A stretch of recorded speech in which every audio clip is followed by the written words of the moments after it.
Maikling kasaysayan ng bayan ng Guimba, Nueva Ecija.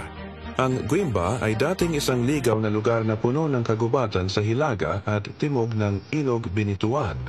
Ang malawak na kapatagan sa hilaga ng ilog ay dating tinatabunan ng matataas na damo at puno, hanggang sa lugar na ngayon ay tinatawag na San Andres.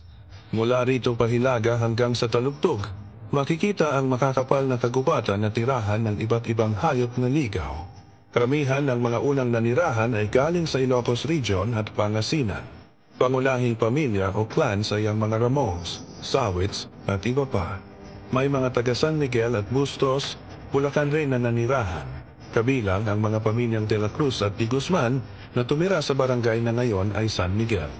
Kabuhayan at pinagmula ng pangalan ng Guimba, Nueva Ecija, natuklasan ng mga nanirahan na mabunga ang lupa, kaya sinimulan nilang linisin ang lugar, putulin ang mga puno, at sunugin ang mga damo at halaman para sa agrikultura. Ang kahoy mula sa mga puno ay ginamit sa paggawa ng kanilang mga bahay. Bukod sa agrikultura, naging tanyag din ang paggawa ng clay pots na tinawag sa Ilocano na geba.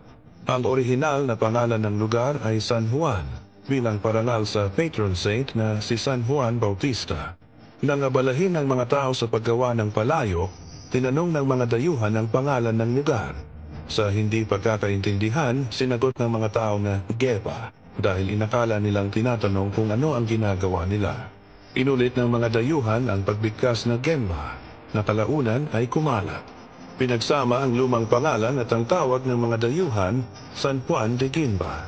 Noong panahon ng pamamahala ng mga Amerikano, pinaikli at naging Guimba ang pangalang ginagamit hanggang ngayon. Orihinal na may sukat na humigit kumulang 29,000 hectares na sumasakop sa ilang bahagi ng Talugtog. Nang maging bayan ng Talugtog noong 1948, ang ilang bahagi ng lupa ay ibinalik, kaya lumiliit ang teritoryo ng Guimba.